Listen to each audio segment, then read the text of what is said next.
नन्दनाय च नन्दगोपकुमाराय गोविन्दाय नमो नमः। नमो पङ्कजनाभाय नमो पङ्कजमालिने नमो पङ्कजनेत्राय नमस्ते पङ्कजाङ्ग्रे। हरे कृष्णा कृष्ण कृष्ण हरे हरे हरे राम राम राम हरे हरे। हरे कृष्णा कृष्ण कृष्ण हरे हरे हरे राम राम राम हरे हरे। हरे Krishna Krishna Krishna Hare Hare Hare Ram Ram Ram Hare Hare. Let's all pay our obeisances to our founder Acharya A.C. Bhaktivedanta Srila Prabhupada ki jai, and our Shiksha Guru Suranath Prabhu, and start today's session. Hare Krishna, dear devotees, thank you so much for giving me this opportunity. I'll quickly open the PPT. The PPT that I have created, it has more details than what Bhagavatam has. I mean, it has a little bit extra, but it is always good to go through the translation of Prabhupada because it gives kind of a summary of what we are going to study today. One second, I'm not sure why it is not opening. Okay. So today we are going to go through chapter 3 of Canto 1. Canto 1, chapter 3 is about the different incarnations of the Lord. Let me open the... It has about 40 verses. So Krishna is the source of all incarnations. That is the name of the chapter. Why Prabhupada has given that name, we will see quickly. Lord Krishna and his incarnations. We will learn about the different incarnations. Before that, we will try to understand why is so in the line of the questioning from Shaunakadi rishis, one of the questions was, what are the different incarnations of the Lord? Right? To answer that question, Suta Goswami actually elaborates on the different incarnations of the Lord. But this is just a snippet. The entire Bhagavatam unfolds each of these incarnation in lot of detail. Okay, this is just like a sneak peek, what we say. It's like a trial version where it just names all those incarnations, but actually Bhagavatam, Bhagavad Katha is elaboration of each of this, and depending on which manvantara these happen, Sukadev Goswami later on describes each of it in great detail. So if you don't get to a certain point, don't worry, because our Sukadev Goswami will explain it in detail in the future verses. Just give me 1 second, okay?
For that disturbance, dear devotees, Hare Krishna. So, what I was trying to say is we will learn more details of each of it, right? With when it occurred and the reason for it, and what did Krishna incarnate as, and most predominantly the storyline as to why Krishna comes in these different incarnations. That is the basis of the next slide that I have. What is the reason behind each of this incarnation? So Krishna manifests in each of these incarnation to address certain things. The first thing is he wants to execute a particular function. He takes a particular form for a particular reason. Okay.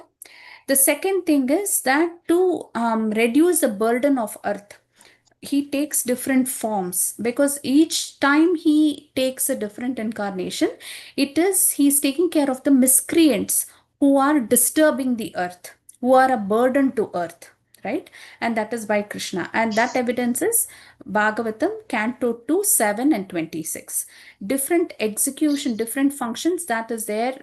These reasons the acharyas give not out of their whim or fancy, but it is all having the proof in the Bhagavatam itself, in the different shlokas. Goal is to establish dharma. This is there in Bhagavad Gita, right? In Bhagavad Gita, Krishna says, Yada yada hi dharmasya gnanir bhavatu. That shloka gives us another evidence why Krishna comes. The first reason is to establish dharma, and second reason is to take care of the miscreants more than anything, to exchange the beautiful pastimes of the Lord. You see, when Krishna comes in these different forms, what happens is the liberated beings, they exchange a relationship with the Lord, and that becomes the Lord's Leela. The Leela potency, the Leela happens due to three things. Okay, one is the Lord, who is the subject of worship. Two is the worshipper, who are the devotees, the liberated souls. And the third ingredient is bhakti itself, right? Bhakti itself. Without bhakti, there is no Leela. So these three form the ingredients for Leela to take place. And Krishna enjoys to the utmost these Leelas, and that's why he comes. See, if he had to take care of the burden of the earth, he could have, sent one of his Shakti avatar and they could have taken care. They could have killed the miscreants. They could have established Dharma also. One Prabhupada is enough to establish Dharma. He did not have to come. He comes mostly to exchange these mellows with the devotees. That is the main reason. See, the first reasons, few reasons, it is okay. Anybody can do it. And Krishna's power, when he gives it to some of his devotees, they can do it. But this one is very proprietary to Krishna alone, because he wants to exchange this. I came to know one more reason during the course of studying Bhagavatam. The other reason is that Krishna comes in these different forms. There was a question being asked by one of the devotees, why Krishna comes in these forms, not as, because the devotee has a desire to see Krishna in that form. Krishna could have come as Krishna only, no need of avatars. Why did he take all these avatars? Because the devotee has that, like Hanumanji. If you look at Hanumanji, if Krishna comes and calls him also, he cannot accept. He wants only Lord Rama's form. He cannot take. Once, I don't remember what the Leela was, Krishna comes to Hanumanji and he says, come with me. He says, if you call and all, I won't come. My Ram only has to come, only then I will come. And Krishna had to take Ram's form to get Hanuman that day. So each of these devotees have a desire, and here also you can see how merciful the Lord is, that he wants to fulfill the desire of the devotee, and that's why he takes a form, including Narsingadev, Varahadev, everybody. Every incarnation is because a devotee had desired to see Krishna. Like the gopis, if Narayan, forehand Narayan comes and go in the front of gopis, they don't like it. They want the two-hand Krishna. They will bow down to Narayan and say, Narayan, please tell us where Krishna is. That is their devotion. They want to see only Krishna. So each of these devotees have a desire, and Krishna is trying to fulfill those desires by coming in one of these incarnations and performing the Leelas. The Leela potency is so high, he wants to perform the Leelas, right? That is why he is coming. Next, we'll understand a little bit of the nomenclature or how these avatars actually happen. The different avatars, such as the Manvantara avatars, Leela avatar, and Dasha avatar, are all included in the Krishna avatar. This is very, very important for all of us to understand. See, Krishna means he has all the avatars in him. Krishna is the source of all the avatars. That is what we have to understand. The takeaway, if there is one takeaway for all of us from this chapter, that takeaway is that all avatars are inside Krishna only. Krishna is the source. Without Krishna, that avatar cannot take place. Okay? And they are not full. If you look at the avatars of Krishna, they are only part of Krishna. That is what next thing we'll understand. First thing is that Krishna is the source of all avatar. Krishna inside him has all these avatars, and Krishna is the primary creator of all these avatars. That is number one. Number two is that when the avatar happens, it is not full Krishna coming. It is portion of Krishna coming in that avatar. Okay? That is what we will see in the next few shlokas. But here, Krishna has two kinds of expansion. One is called as Swayam Rupa. Krishna himself comes. Okay, there is none other than Krishna. There is no comparison, or there is no superlative tense for that. Krishna is 100% complete perfection is coming, and that is Swayam Rupa. Okay, that is Swayam Rupa. Next comes is Swayam Prakasha. This Swayam Prakasha again divides into two parts. One is Vaibhava Prakasha and Prabhava Prakasha.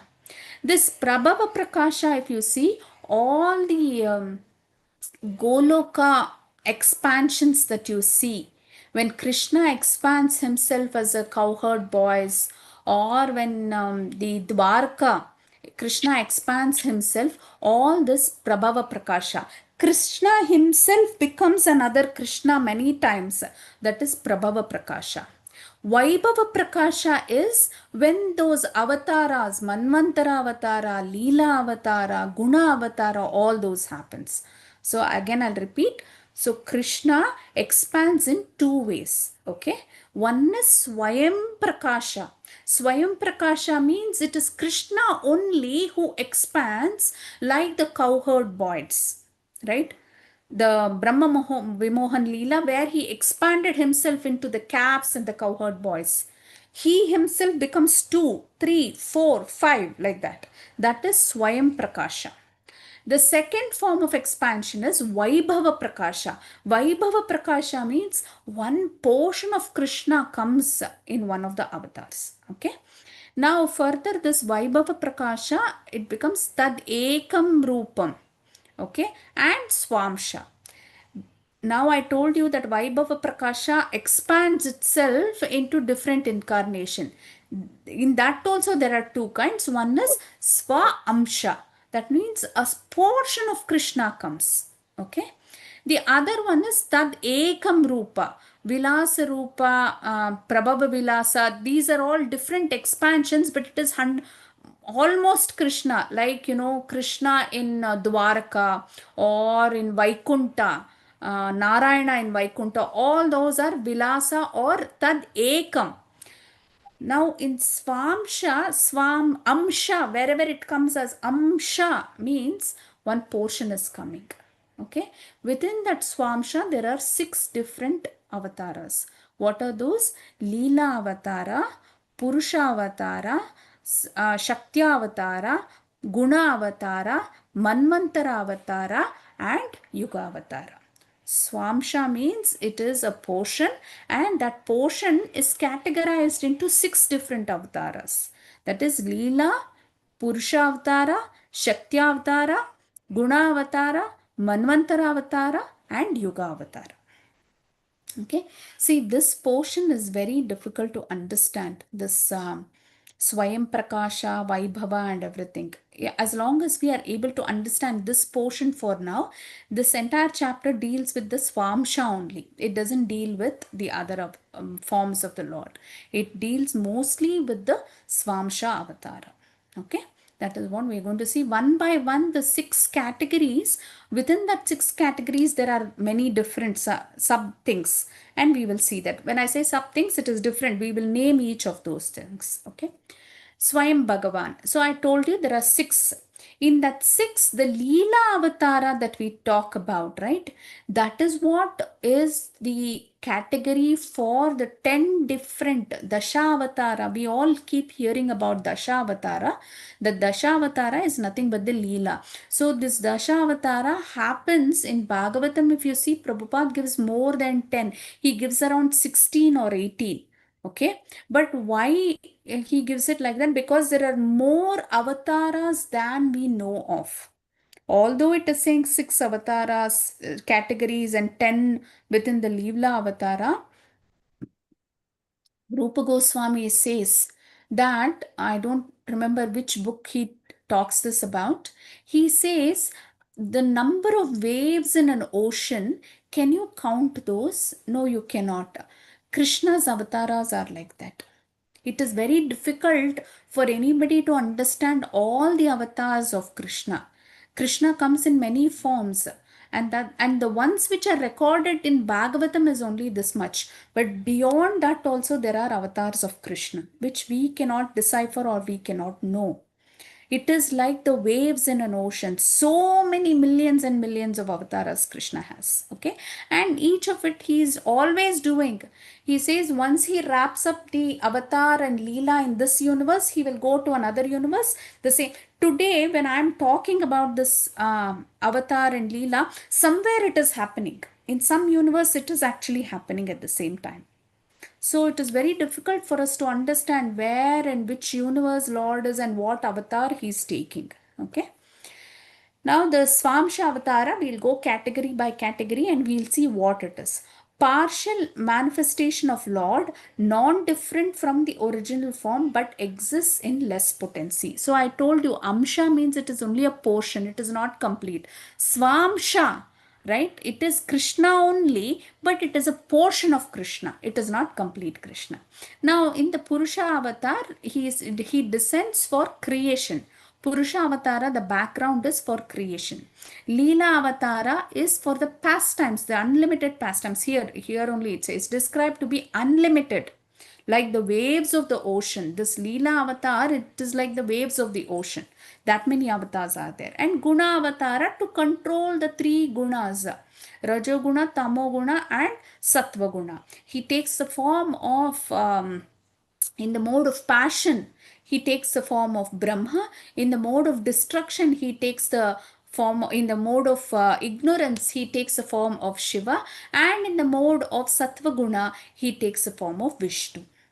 Okay, for maintenance. That is a Guna Avatara. And Purusha Avatara, Karanodakashai Vishnu, Garbhodakashai Vishnu, and Kshirodakashai Vishnu.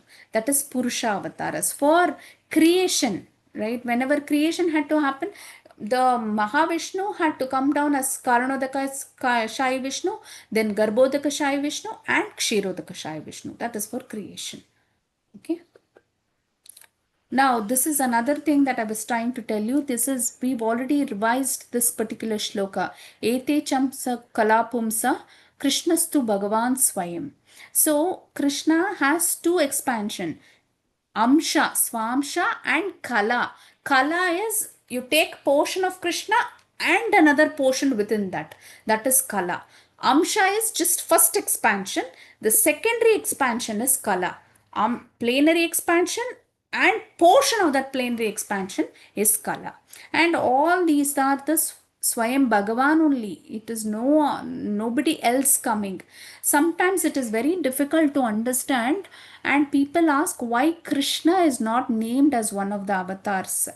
Because Krishna is not an avatar. For all avatars are coming from Krishna. The source is Krishna. It is very difficult. Many of the literatures and scriptures, they write that Krishna is one of the avatara. right? At the end, the last avatara was Krishna, they will say. No, that is not correct. What we have to understand is all avatara is coming from Krishna, and that's why this shloka has been misinterpreted by many of them. But our acharyas have written volumes on this particular shloka just to re-emphasize that Krishna is the supreme personality of Godhead, and all are coming from Krishna. Ete chamsa kalapumsa Krishnastu Bhagavan, right? Indradi Vyakulam Lokam Mride Yuge Yuge. Whenever Indra's Loka, that means all these 14 planetary systems, undergo some kind of problem. Vyakulam means some problem comes into his Loka. Then Krishna comes to take care of that problem. Yuge Yuge. In every yuga he comes.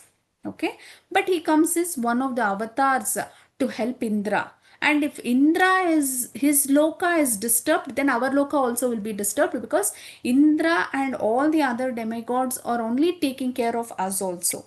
They are giving rain at the right time, the wind is blowing at the right time. All this is happening for because of them, because they are the department leads. And sometimes these demons attack those departments, and whenever they attack in such a way that Indra's position becomes a problem, Indra has a problem which he cannot solve, then Krishna will tell, I will come and help you. But in which form he comes and helps, that is the avatar. Okay, that is another reason, the background of this shloka, right? Why Indra the Vakulam Lokam it's given. Why? Because Indra's loka, if his loka is impacted, our loka is impacted. First thing we have to understand. And so Krishna is coming for us to take care of that problem, which Indra could not solve by himself. He goes to Brahma many times, and Brahma also suggests to worship the Supreme Personality of Godhead, Krishna, so that he can help us. And then Krishna says, don't worry, when the time is ripe, I will come. He said the same thing even for Prahlad Maharaj. Right, when before Prahlad Maharaj was born, Hiranyakashipu had turmoiled. He captured all the devatas, and he made them work in his kitchen and in his house, to clean his house and work in the kitchen. At that time, Indra's loka had gone, because Hiranyakashipu was very powerful. He captured even Indra. It is said when he was walking in the road, if it is too hot, he used to just put his eyebrows up and look at the sun, and temperature used to cool down. He was able to control everything.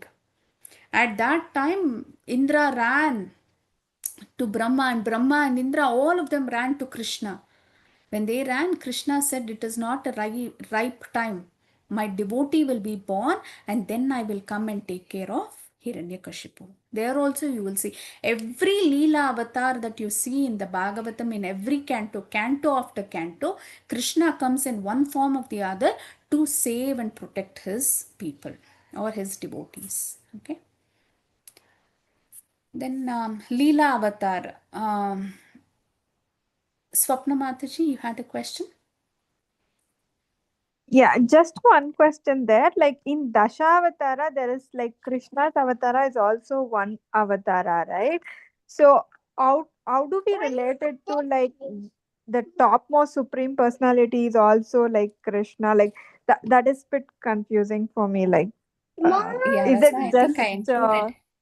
I've included a slide. This is actually from the internet. I know everybody has that question. This is incorrect, Mataji. You shouldn't think Krishna as an avatara. Krishna is, this is what the internet says today. Because many people have that question that Krishna is an avatara. Krishna is not an avatara.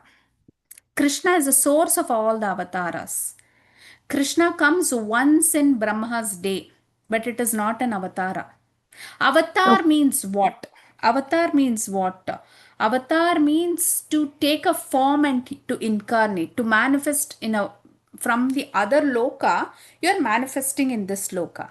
Okay? yeah, Here, Krishna doesn't have to put another form and come. Krishna comes yeah, as himself. Krishna comes as himself. See, for example, if you're going to office, right? You wear a different kind of clothes and you behave in a certain way when you're going to office, right? yeah, But when you are going to a function, some relative's house or somewhere you're going, you wear different attire and your mood is different, isn't it? But when you come home, when you're at home with your kids, you're yourself, Yes. right? So that Yeah. is a difference. That is a difference. When you go to office, there is a particular function you're performing and you're dressing up differently, your mood is different. But you're helping people also. You're doing the job, you're helping many people also. It's a different way. But when you're going to a function, there is a different, maybe you're meeting your family, you're meeting your friends, whatever it is, right? Your mood is different and your attire is also different. But when you're Mm. at home, you're yourself with your children and husband and family. You're you. You don't wear any makeup. You don't wear, you're just the things that you love doing, the things that you love eating, the way you want to be as yourself you are. That is Krishna. When Got you it. dress up and go in a different way to serve a purpose, whether you are attending a meeting or whether you're attending a function, it's a different motive why you're going, but you're not yourself there. But at home, you just wash your face and sit with your children and play, right? You're yourself. So that is Krishna. That is Krishna. Okay. Is that like this 10 avatars? If Krishna is not involved, do we have the correct list that you can share with us? Like It's there in Bhagavatam.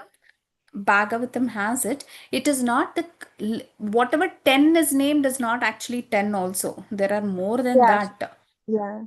But I'll share that, Mataji. I'll look at what Prabhupada has given and I'll give it to you. Prabhupada has actually shared 18, which is all round, including the Purushavataras he talks about. Shakti Avatara, Purusha Avatara, everything he talks about. But I will pull the Leela Avatar and I'll give it to you. I think Okay. that's what I've done in these slides. Let's see. Okay, as we go forward, I think that's what I've done in this slides. This one I Okay. specifically put because why people ask, right? This I Yeah. just grabbed before the call so that I can include it to say, Krishna is not an avatar. See, the way they say divine statesperson, statesman often depicted as a cowherd. This is not the correct understanding. Bhagavatam itself says, Ete kalapumsa, Krishnastu Bhagavan, Swayam Bhagavan. He is Swayam. From him only all incarnations are coming. Right? He encompasses everything. If there is an avatar, Narsingha avatar came from Krishna. Narsingha avatar did not, he is not the origin. It came actually from Krishna. Okay? That's how we have to understand. Ah, yeah. And all these avatars are there already. The other thing is all these avatars are there. It's not like when time 5 o'clock 5 minutes happened that avatar manifested. No, manifest yes, but it did not get created. All these avatars are in Vaikuntha Loka. Narsingadev has his own planet. Ramji has his own planet. So all of them are always existing. When time comes, they come from that spiritual world into this material world to this particular universe to perform the Leela, they go back. Then later they will go to some other universe. They will perform the Leela, go back. But they're always existing. It is not, it gets created at that time. No, it is always existing.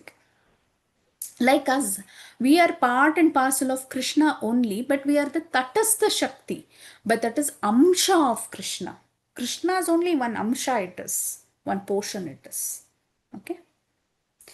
Good question, Mataji. This entire chapter is written only to make us understand that Krishna is the Bhagavan and all are coming. Krishna is not the avatar. It is not the avatar. Okay. That's what we have to understand. Thank you, Swapna Mataji, for that question. Thank you, Mathaji. That was helpful. Yes, thank you, Hari Krishna. So, Leela Avatar, Varaha Avatar. The first one we see is the Varaha Avatar and enjoyer of all sacrifices. There is a big Leela only why this avatar takes place. Hiranyaksha actually took Mother Earth. What happened is he was digging gold. He kept digging so much of gold. Hiranya means gold. He wanted lot of gold and he started digging gold in planet Earth. When he started digging, it said the Earth lost its balance and it fell into that Kshirodakashai, or in the Karana ocean. It fell into the Karana ocean, and Hiranyaksha hid that inside the ocean. And that time Varaha Avatara manifested. It came into this world to protect Mother Earth. He picks up the earth on his teeth, and he brings it out. And then he fights Hiranyaksha and he kills Hiranyaksha also. The next avatara is Kurma avatara. This actually happened when the demigods and the devatas and the demons had wanted to churn the ocean. They wanted to churn the ocean to get nectar. Okay, and at that time the Lord actually told the devatas to get along with the demons and use them also to churn the ocean so that they can get that nectar. And Krishna himself became that tortoise. See, Mandrachal mountain they put in that Samudra Manthan. When they did the Samudra Manthan, they put in that ocean and they started churning. But because there was no base, the mountain kept slipping. Krishna took the form of Kurma to support that mountain on his top. And it is said when that mountain was churned, Vasuki became the rope. Vasuki, the snake, became the rope. And Krishna actually put that Vasuki in trance. The snake was in trance, it was unconscious. Because if it was conscious, it would have felt the pain of churning. When one side the demons are holding, one side the devatas are holding, and they were churning that. So Vasuki was sleeping. And when it was on top of that Kurma, the Lord itself took the form of Kurma. It said that it was as if the back of the Lord was being scratched. He felt very nice, right? And he went to sleep. It is said he went to sleep at that time.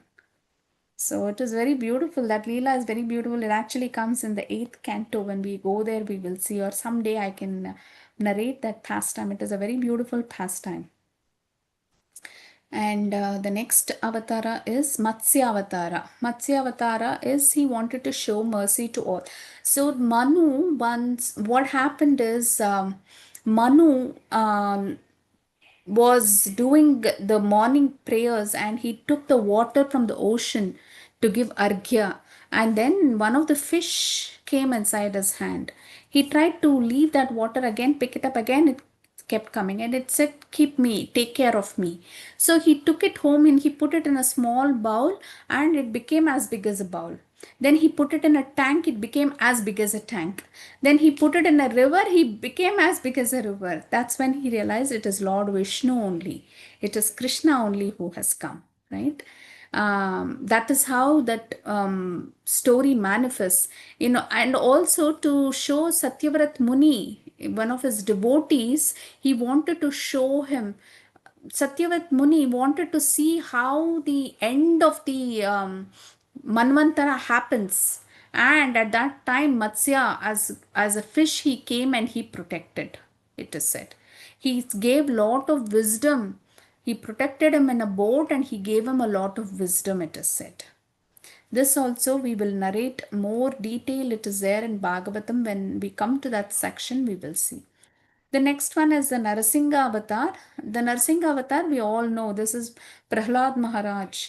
Prahlad Maharaj was in the womb of Kayadu. And when he was in the womb of Kayadu, she was in Narad Muni's ashram. Why? Because Hiranyakashipu had actually gone to the forest to do more austerities at that time, and there was nobody to protect Kayadu. Indra came to kill Kayadu. This is the best time. He didn't want Hiranyakashipu's son to be born, because Hiranyakashipu himself is a problem. Imagine if his son comes, it will be more turmoil for them. So he said, this is the best chance, I want to kill the child. Immediately Narad Muni comes and Narad Muni says, the child in the womb of Kayadu is a great devotee. As soon as he heard that, Indra takes he goes 3 circle. He pays obeisances to Kayadus, because the womb is carrying a devotee. Devotee has a lot of power, you know. And when we look at a devotee, we have to pay respects. From this instance, we'll understand how Indra is paying respect. As soon as he heard the name devotee, right, he fell to the feet of Kayadu and he asked her sorry for whatever he was trying to do, and he walks away. And Narad Muni says, I will protect Kayadu, and she's pregnant, so I will protect her till Hiranyakashipu comes back. And he takes her to the ashram. And as he is narrating the Katha, he is narrating Bhagavatam. In the womb, the baby is listening to Bhagavatam. Kayadu goes to sleep, and Narad Muni wants to stop saying the Katha. But there is a voice in the womb, from the womb, which is saying, ha, ha. It's actually listening to the Katha. It's very beautiful. And Narad Muni immediately understands that, you know, Prahlad Maharaj is listening to the Harikatha, and he continues the Katha. But as soon as his father comes, he knows, I mean, he puts, it's a very, very big Katha in Canto 7. The entire Canto 7 is dedicated for this. Hiranyakashipu sends Prahlad Maharaj to school, and one day he asks Prahlad Maharaj, what did you learn in school? He says, Vishnu is everything. There's nobody greater than Vishnu. And Vishnu is the greatest enemy of Hiranyakashipu. Why? Because he killed Hiranyaksha, his brother. So he wants to take a revenge on Lord Vishnu. And he says, you've learnt it wrong, go back. So there is a big katha which goes on, and then he comes back. He no matter what Hiranyakashipu does, Prahlad Maharaj does not change his faith in the Lord. Right? All the mantras were changed, all the yagnas were changed, it is said, during that time of Hiranyakashipu. Hiranyakashipuye Namaha, they used to say. Om Namo Bhagavate Vasudevaya, they used to not say. Om Namo Narayana, they used to not say. They used to say Om Namo Hiranyakashipuye Namaha. All names of Narayan and Vishnu were replaced by Hiranyakashipu's name. So the anger and animosity that Hiranyakashipu had against Vishnu, he showed it on Prahlad Maharaj, because his own son is such a great devotee of Vishnu. Instead of being angry with Vishnu, he couldn't see Vishnu to be angry with Vishnu. So that anger he channelized to his son, and he turmoiled his son. It is said that one of the worst things that I heard, and which I couldn't take, was this is in Hari Bhakti Vilas. It is said that Hiranyakashipu couldn't kill his son no matter what. So he called all the Brahmanas, and there are mantras. If they chant that mantra, whoever they've thought about and chanted that mantra, that person will die. So they made this 5-year-old boy stand in the center in a room, and all the Brahmanas standing surrounding him, and they started chanting this mantra. There was nobody to protect. There's nobody to protect Prahlad Maharaj at that moment. It is a 5-year-old boy, imagine. And the power of Prahlad Maharaj was so much that mantra turned itself, and it went back and attacked the Brahmanas who said that mantra. Instead of killing Prahlad Maharaj, it took a U-turn and went back to the Brahmanas to kill the Brahmanas. And it is said that they all fell to the feet of Prahlad Maharaj.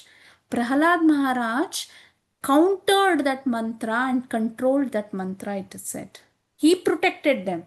The Brahmanas who came to kill Prahlad Maharaj, by that mantra, the same mantra tried to kill the Brahmanas, and Prahlad Maharaj protected. You will see the devotees of the Lord, the quality of the Lord will come to the devotees. That is when you know you're progressing in bhakti. How will you know? Because whatever we see in our beautiful Lord will start manifesting in the heart of the devotees.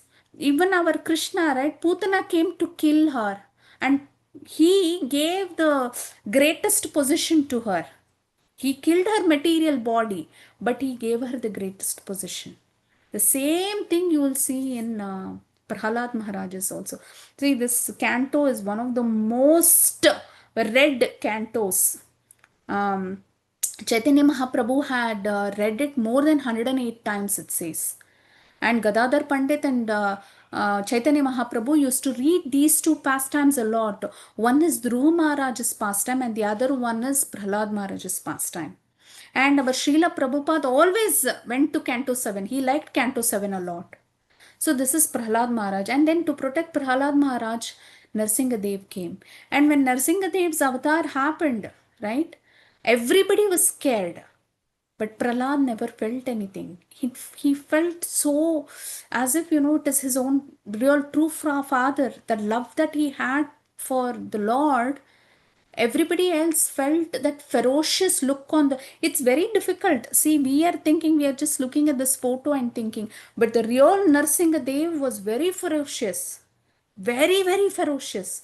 That anger that he had when he killed Hiranyakashipu, that anger did not go back, it said. Even though he ripped open the, stomach of Hiranyakashipu, that anger was so much. Only when Prahlad started speaking, that anger came down, they say. Okay?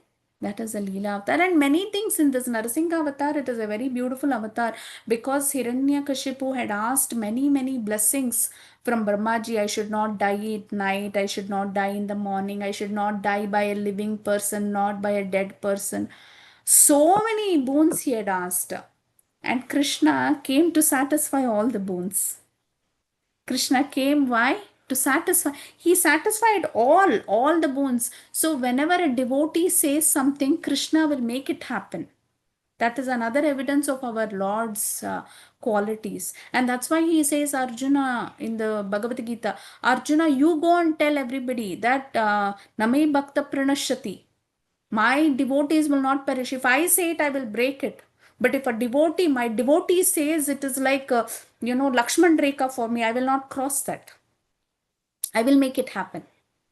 Right? And that's why he came as Narsingadev to satisfy all the boons that Brahmaji had given to Hiranyakashipu. Then Vamana avatar, this is another beautiful avatar. After the Samudra Manthan, what happens is Bali Maharaj becomes very, very strong. He gets all the kingdom. Entire three planetary system is in his, control. He becomes very strong. And then they don't know what to do. How do we take care of it, right? And that time, the Vaman avatar happens. Vaman avatar, the Lord comes as Vaman Dev. He comes as Vaman Dev, as a small child. As soon as he comes, it is said, it is so beautiful in Bhagavatam. The Kamandalu was given by Brahmaji. The Shanku was given by somebody else. The Chamara was given by one of the Devatas. The loin cloth that he was wearing was given by. And as soon as he was born, right, he says, where is Bali Maharaj? Bali Maharaj is actually performing some yagna. And Vamandev wants to go there. The first thing he asks is, where is that yagna happening? I want to go there. Right? And it is a very, very beautiful pastime. Why it is a beautiful pastime? Because Bali Maharaj was very, very rich. Okay, and he was very powerful. And when Vamandev goes and asks him, he says, he asks for three feet of land. And Bali Maharaj says, I know you are a Brahmana, and Brahmanas are not very outgoing in acquiring material things. But still, I'm telling you, you're such a naive person because you're a balishta. You're like a small boy, your stature, you're looking at you, you're a small boy. You don't know what is needed to live in this world. I will give you more than that 3 feet of land. What you want, you ask me. Everything is mine, he says. And then Vamandev says, no, I just need that 3 feet. I don't need anything else. If a person has to be satisfied, he will be satisfied in that 3 feet. If he is not satisfied, if you give him 3 lokas also, he will not be satisfied. Right? That is what Vamandev tells him. And he says, just give me that. And when Bali Maharaj is about to confirm that, Shukracharya comes and says, you're doing a big mistake because it is none other than Vishnu who has come and he's going to take away everything from you. And he says, I cannot go back on my word. And if it is Vishnu, I want to do it for Vishnu, he says. That was Bali Maharaj. And he put one foot on the land and he grows, Vamandev grows very big, and one foot he put on the land and he covered the entire land. One foot he put on the sky, and that is when his toenail scratched the layer between the material world and the spiritual world, and that Ganga came, the Karanodakashai, or the Karana ocean. That ocean came down, touching the lotus feet of Vamandev as Ganga Mata. And there is another beautiful story how it cannot be held. Ganga had a lot of power, and Brahma holds it in the Kamandalu. Brahma Loka, it comes through Brahma Loka, it comes through beyond Brahma Loka. Brahma looks at it and he says, oh my God, this is Charanamrit from our Vishnu. And he holds it in the Kamandalu. And that Kamandalu had 4 holes and it falls in 4 different places, right? And then Shiva also holds it. Once it comes to the Manasa Loka, he holds it in his Jatai. And then he leaves only a small thing, small stream, because that entire thing, if it had come, it would have wiped out earth completely. Bhuloka would have been wiped out. The power was so much. And that's why from 4, I'll tell you the places from which 4 places. That 4 places, the 4 portion of that Kamandalu, it fell in 4 different places. And then Shiva also holds it, and finally it came as a small thing. Now Bali Maharaj asks, Vamandev asks, I put 2 foot, everything is covered. What do I, where do I put my 3rd foot? And then Vamandev, Bali Maharaj says, put it on my head. I have nothing else. I want to offer myself to you. Right? It is very difficult, dear devotees. We think Atma Samarpan is easy. It is not actually easy at all. I have nothing. I want to give up myself, he says. Whatever is mine, you've already taken. The way he says is, accept me also. Accept me also. You've taken everything. Everything was material, everything was outside. Now accept me, he says. He volunteers himself to the Lord. And the Lord puts his 3rd foot on Bali Maharaj. But he gives him a bigger loka. He's so mesmerized. Krishna is so attracted to Bali Maharaj that he becomes the doorkeeper of Balira Maharaj's loka. Right? That is the last stage of bhakti. Atma Samarpan is the last stage when you ask the Lord, accept me now. You've accepted everything, all the external things you've accepted. My fruit that I gave you this morning as boga, you accepted. My water that I gave you, a little bit of water, you accepted. Now accept me. I'm yours. Right? That is what is Atma Samarpan. Then Lord Ramji. Lord Rama is other avatara, right? Where adharma was happening, right? Supreme personality of punishment, it says, and he says how he was able to take even that punishment given to him and successfully come out of it. It is a life of sacrifice. It's not just a sacrifice, selfless duty. It was not just Ramji, Sita Mata who went with him, then Lakshmanji who went with him. They were not punished, but they still took it on themselves. And you think Bharat was happy in the kingdom? Bharat also was not happy. To live in Boga Ishwarya, and still not to enjoy it is very difficult. And that is what Bharat Maharaj did. It is said that he ate, what is that? He ate very less, some kind of only once he used to eat, and he used to wear deer clothing, although he is a king, right? He ate only once, and even once he didn't eat a Rajaboga, he didn't eat that. He ate few grains, and that is how he survived for 12 years when Ramji was in Vanavas. So it was not just the Lord Rama, it was the selfless sacrifice of all of them, and how he took care of that punishment, because people were not of good moral. When Lord Ram's avatar happened, people did not know, they had lost their morality, to show that Lord Ram manifested actually. One is, yes, Ravan also, but beyond that, to show to the world what it means to do selfless sacrifice. There's so much happiness and joy in doing the selfless sacrifice. And that's why today many people go and do honorary work, volunteering work. Why? Because the satisfaction that they get doing volunteering, you actually don't get by doing sense gratification. That is what it is. And to put the faith back in people, to say that, having these good morals is important. It is very important for all of us, right? So those were the main avatars of Leela Avatara, but there are many more in Bhagavatam, chapter 3, this 3, it covers not only the Leela Avatar, it also covers the Shakti Avatar, Purusha Avatar, all the other avatars. And next one is Purusha Avatar. Like I told you, the Karanodakashayi Vishnu, the original Purusha, who created, see, he's sleeping on that Karana ocean, and through his breathing, as soon as he exhales, all this universe manifest. Imagine this, okay? All this universe manifest, and each of these universe has a Brahma, and Brahma has 100 years, and each of Brahma's 1 year is equal to 10x into I think 14. Okay, it is lot, I think 3.3 million years, billion years is what Brahma lives.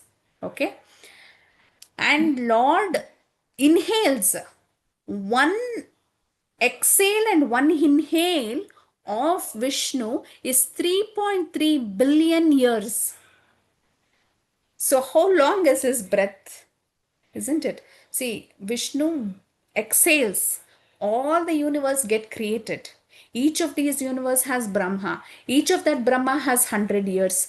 In that 100 years, if you take one day of Brahma, there is 14 Manvantaras. Each of the Manu has 72 Chaturyugas. And that one Chaturyuga is 10x.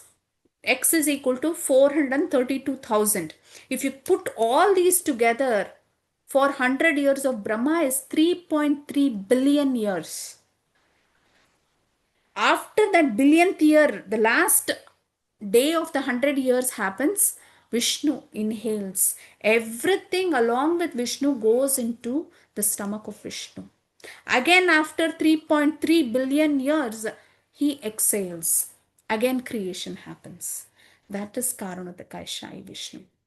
Okay, it is very, very difficult for us. The time relativity, we have to understand how far it goes, right?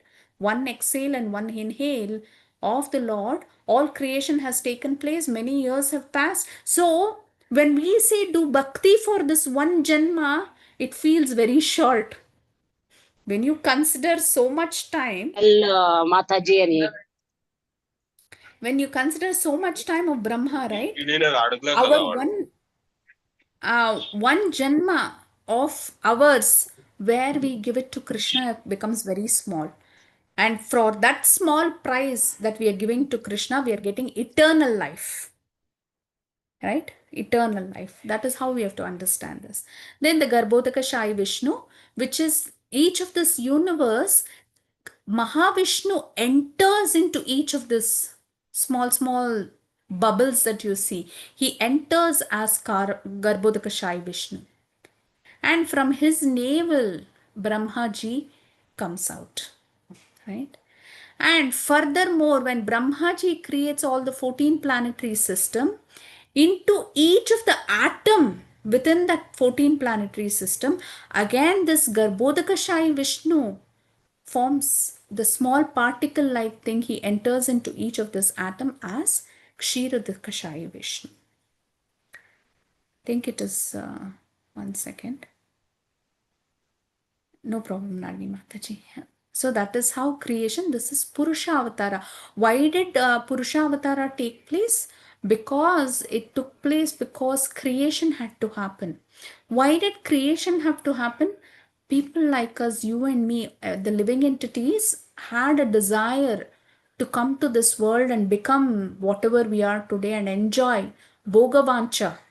We all had that sense gratification. I want to do this, I want to do that. In order for us to enable to do what we wanted to do, Krishna had to manifest this Purusha Avatara.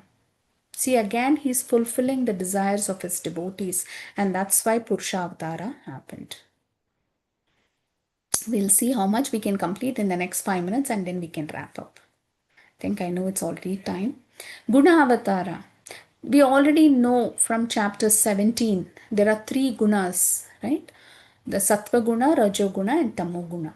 The Adipatis of that guna is the manifestation of the Lord as Brahma, Vishnu, and Shiva. Shiva is a manifestation of mode of ignorance or Tamo Guna. Brahma is the Rajoguna manifestation. The Adipati of Rajoguna is Brahma. Vishnu is the Adipati of Sattvaguna. You need the Rajoguna to create, because it is in the mode of passion. For creation, you need that guna, right?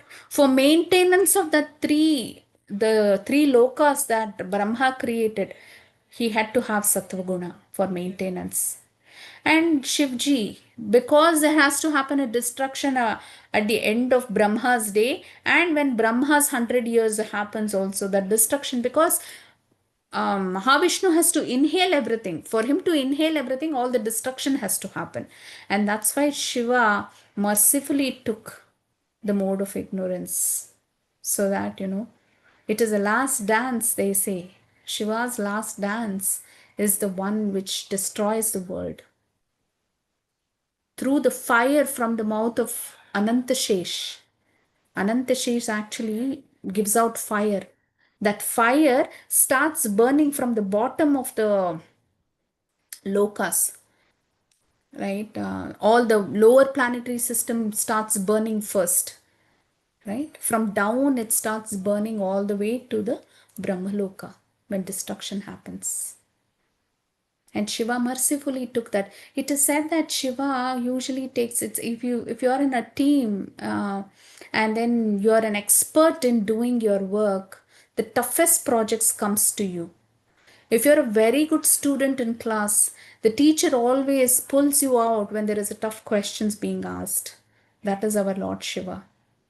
Whenever there is tough things going on, it is actually given to Lord Shiva, because he is the greatest devotee and he is the greatest renunciant. He does not have moha at all. He himself does not have a home to live, right? But whoever comes, he gives them whatever they want. Whatever material opulence they want, immediately he will give. But he himself, he doesn't want anything. He is a renunciant, right? It is very, very merciful Lord. Very, very merciful Lord Shivaji. The Shakti Avatar. Shakti Avatar, I previously also explained. The Shakti of the Lord comes, one Shakti.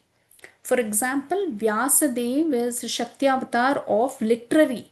The literary incarnation of the Lord is Vyasadeva. The Bhakti incarnation of the Lord is Narad Muni. Right? So that is how we have to understand. And it is done because he has certain things that have to be taken care.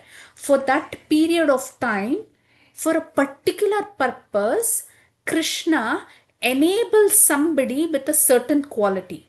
That is Shakti Avatar. It is not permanent. It is for a certain period of time to perform a particular activity. That quality gets embedded in that tattva or one jiva tattva. It gets embedded.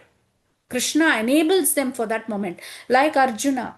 Arjuna was given that being a great warrior and skillful archer till that yuddha, up to the time of Krishna leaving the world. When Krishna left the world, Arjuna couldn't even fight the cowherd boys. Right? Krishna enables us to do certain things for a certain time. Here it is manifestation of that enablement, because he gives full potency of that. For example, the literary incarnation, Vyasadeva was given full power of all the literatures there is, all the scriptures there is, so that he could propagate that. And Narad Muni was given full potency of bhakti, so that he can transform many lives. Anantashesh is given full Shakti so that he can maintain. On Anantashesh only all this world is. Right? He is carrying the weight of the world. It is even said that the planets are in their places because of Anantashesh, because of the power of Anantashesh. It's there in Chaitanya Charitamrita. It gives evidence. Right? So it is Shakti Avatar means for one particular function, for a particular period of time, Krishna enables certain Jiva Tattvas, and they will be able to do it. Lord Brahma, Shrishti Shakti he gave. Narad Muni, Bhakti Shakti he gave. 4 Kumaras, Gnana Shakti he gave. See, Krishna has multifold. You can't even imagine. Achintya, inconceivable potency Krishna has. Krishna himself doesn't know how much of potency he has. That many potencies he has. And each of this potency he gives it to certain jivas for certain period of time to execute. And why does he give? He wants to glorify them. Krishna is always looking for a chance to glorify his devotees. He wants to empower them to do certain things and then give the credit to them. Narad Muni means we all like, right? Brahmaji we all like. He is doing so much for us. So he will enable certain of his devotees to do certain activities. Manvantara Avatar. Descendants of the Lord for each age of Manu appear during the first day of Brahma. There are 14 Manus for the age of Manus. There is one avatar. For each Manu, there is one avatar. Right? Yagna, Lord Yagna ruled the administration of the universal affairs during the Swayambhu Manu. So Manus are 14 Manus, okay? In that 14 Manus, it's like our government. After 5 years, we nominate another prime minister. You can imagine this Manus are like that. One Manu will be given 72 Chaturyugas. Okay? 72 Chaturyugas they'll be given. Okay? So, in one day of Brahma, 14 Manus come and go. Okay? And each of these Manus, when they start, they take their position, one avatar of the Lord comes to make people his devotees, to exchange those pastimes, to take care of the miscreants. Each of the Manus reign, which is called, reign means what? Prime Minister's reign is 5 years. Manu's reign is called as Manvantara, like that 5-year period, that is called as Manvantara for a Manu, and it is 72 Chaturyugas.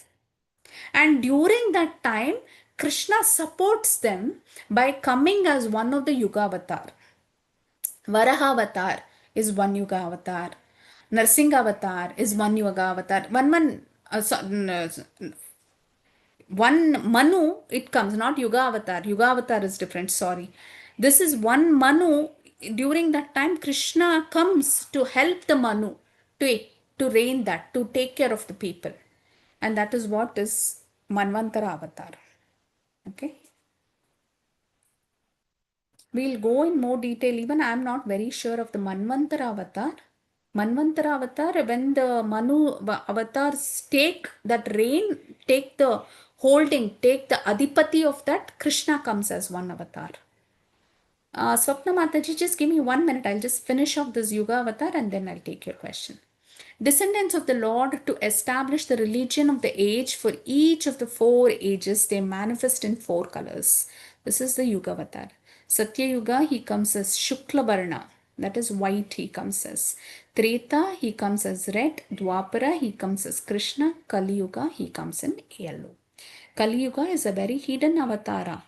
Usually there is only 3 things, Satya, Treta and Dwapara. Nobody talks about Kali Avatara because it is Channa Avatara, it says. Channa Avatara means nobody knows about it. It is a secret Avatara where Chaitanya Mahaprabhu came. It was not very openly discussed or told. but people who realized it, right? Shukla Avatara, I think it is the white Varaha which came. And red also is Varaha only. Varaha Avatara actually happened twice, they say. And then Dwapara is Krishna. And Kali Yuga was Chaitanya Mahaprabhu. I think we can stop there. Let me see how many more slides. I have only 3. I can finish it, and then next, if I'm able to take class tomorrow, then we will do the translations, beautiful translation for each of these things. It should be understood that the Supreme Being, whether appearing in Shukla, Rakta or Pita Varna, is the same person. When he appears in different incarnation, he appears in different colors, just like the sunshine, which has all the 7 colors. Sometimes the colors of sunshine are represented separately, otherwise the sunshine is observed mainly as a bright light. So when it is as a bright light, we see the complete Krishna. But if you pass it to a prism, take a prism and pass white light, what happens? You see the Vibgaya, right? All the 7 colors you see. So the 7 colors are the different Yuga avatars that we see. Okay? That is how we have to understand this. Then incarnations we can interact with. What is the incarnation we can interact with? The Bhagavatam, right? Lord's literary incarnation, Śrīmad-Bhāgavatam and Bhagavad Gita. This Bhagavat Purana is as brilliant as the sun, and it has risen just after the departure of Krishna. This I keep telling you, right? Krishna lifted his leg, and the entire world was in tamoguna. It was in darkness. The sunlight of Bhagavatam rose from the eastern horizon. Right? That is what it is saying. Meant for ultimate good of all people. It is all successful, all blissful, and all perfect. Right? There is no difference between discussing Bhagavatam and seeing Krishna. It is the same. Krishna is not different from his Nama. He is not different from Bhagavatam and Bhagavad Gita. It is the same Krishna. Right? Vangmaya avatar, they say. Sound incarnation of the Lord is Bhagavatam. So that is why there is no difference. And it's not like he is not there now. In Are Kali Yuga, after Chaitanya Mahaprabhu went, where is it? Where is Krishna? Where can I see Krishna? Don't have that fear. Whenever you have that fear, engage with Bhagavatam. You are engaging with Krishna. You may be under Tamoguna. Krishna is not under that. So Krishna knows. He will protect you. Because we are not able to see Krishna, we may have that fear, Array, what is going to happen to me? Tomorrow, whether the milkman will give me milk, right? I am scared. But Krishna is all-knower. He will protect us. He will take care of us. Just engage with Bhagavatam and Bhagavad Gita, right? With that, I will end today's class, dear devotees. Thank you so much for